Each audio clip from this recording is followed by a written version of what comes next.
पास की जो कोशिश है उन्हें पे बैक करेगी, लेकिन जो मुझे समझ में आता है उनके ज़ायचे को देखते हुए और उस वक़्त तो मुझे उनका कोई बहुत इंटरनेशनल फ़ेम बनता हुआ नज़र आता है, वो है 2025 वाला साल। ओके। अच्छा, हालाँकि ये प्रेडिक्शन मेरी ऑन एयर थी कि इलेक्शन वाला साल 23 नहीं है, और आपको देखें बंदयाल साहब बेचारों ने पूरी जान लड़ा दी कि 23 में इलेक्शन हो जाए। इलेक्शन का साल नहीं है, इलेक्शन अगर होना है तो 2024 के फर्स्ट हाफ में होगा, यानी जनवरी से जून के अंदर, बिल्कुल। ठीक है? और मैंने कहा अगर जून से भी आगे गया तो फिर 25 वैसे अगर मेरे से मशवरा लिया जाता तो मैं कहती 25 में करें। पता क्यों? क्योंकि ना ये मैं कभी कर ही नहीं सकती ज़ाती पसंद, और ना ही सच्ची बात है मेरा खुदा की कसम किसी पार्टी के लिए कोई वोट नहीं है। तो वो जो है, क्योंकि 25 वाले साल में मुल्क स्टेबल हो चुका होगा। बिल्कुल। देखिए, एक तो ये सारी चीज़ें आपस में कोरिलेटेड हैं, क्योंकि जब ये 2020 में देख रही थी ना तो मुझे ये तो नज़र आता था कि मैं कहती थी मुझे अंधेरे नज़र आते हैं, मुझे वॉर ज़ोन नज़र आती है। मैं आज भी कन्विंस्ड हूँ कि कोरोना मैन मेड वॉर थी, वबा नहीं थी।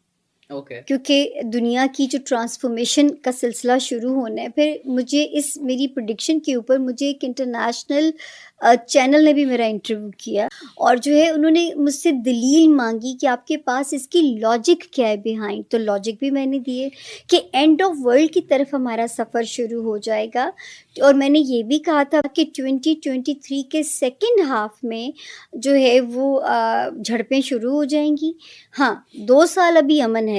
2026 और 7 से ये बाकायदा एक थर्ड वर्ल्ड वॉर ज़ोन की शक्ल में हम दाखिल हो जाएँगे। अब उसमें जो खुदगर्ज़ी कह लें या जो है, पाकिस्तान बेचारे ने शायद बहुत कुछ देखा है, पाकिस्तान ने तो बहुत तबाही देखी है। पाकिस्तान का ख़ित्ता ये सेफ़ है।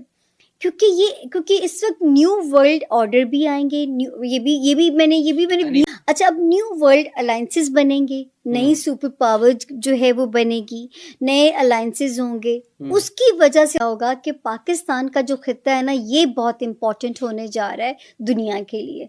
तो वो मैं हँसती हूँ कि हम कभी लाडला कहते हैं वज़ीर-ए-आज़म नवाज़ शरीफ साहब को, कभी हम लाडला कहते हैं वज़ीर-ए-आज़म साबिक़ जो हैं वो इमरान खान साहब को। अब अल्लाह का शुक्र है, अब हमारा मुल्क को लाडले का टैग अल्लाह दें, क्योंकि ये जो दूसरे मुल्कों को हमें बचाना उनकी मजबूरी हो जाएगा। बिल्कुल। तो जिसकी वजह से मुझे ये यकीन है, मुझे अपनी नीयतों पे यकीन नहीं है, हम लोग नहीं सुधर सकते, पता नहीं कब सुधरेंगे लेकिन मुझे ये है कि ये सुपर पावर्स को बचाना जो है ना, वो हमारे उनका एक हम इस मुल्क के लिए ये उनकी मजबूरी बन जाएगा, जिसकी वजह से पाकिस्तान इन हालात में एक महफूज ख़ित्ता बनने जा रहा है। तो ये बेचारे ने बहुत बुरे टाइम काटे हैं, अल्लाह पाक फ़लस्तीन पे भी अपना रहम करे, लेकिन ये चीज़ें अब रुकेंगी नहीं। ये ग़ज़वा हिंद का सफ़र शुरू हो जाएगा, रुकेंगी, क्योंकि ये जो कुरान पाक में जिस तरह आप लोग देखते हो, सुनते हो, पढ़ते हो, ये उसी तरफ हालात चलेंगे।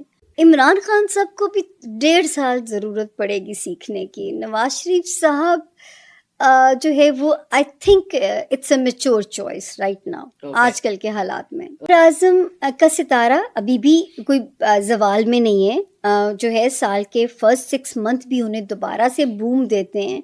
मैं तो कहूँगी पूरी डेडिकेशन के साथ मेहनत करें। हम ये नहीं कह सकते कि वो जो है गेम से आउट हैं, क्योंकि उनका सितारा जनवरी से सॉलिड पोजीशन में आने जा रहा है। तो उनको फिर से बूम मिल सकता है। तो मेरा तो उनको मशवरा होगा कि पूरी मेहनत करें। इमरान खान साहब जो है, जो अभी थोड़ा सा ये वाला जो साल है ऑन एंड ऑफ, कहीं रिलीफ की सांस आएगी, कहीं फिर एक नया इम्तिहान शुरू हो जाएगा, कोई बात नहीं। अब वो क्या कहते हैं, गिरते ही हैं शहसवार मैदान जंग में। तो ये एक छोटा सा इम्तिहान का फेज़ है। उनके सितारे स्ट्रॉन्ग हैं, जो है पैदाइशी जो हैं, ऐसा नहीं कि उन्हें कुछ होने इंशाल्लाह जा रहा है, फिर से ज़िंदगी मौका दे सकती है।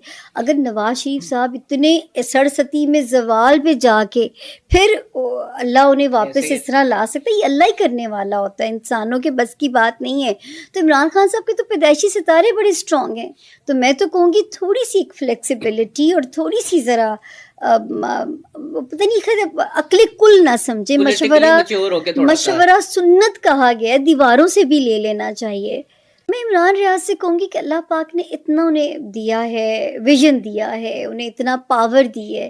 अपना देखिए मुझे कोई कहे जो है आज आप मुझे इजाज़त दे रहे हैं कि मैं राय दूँ, वरना जब मैं काम करती हूँ तो मैं अपने डोमेन में काम करती हूँ, मैं तज्ज़िया नहीं देती, मैं प्रेडिक्शन देती हूँ।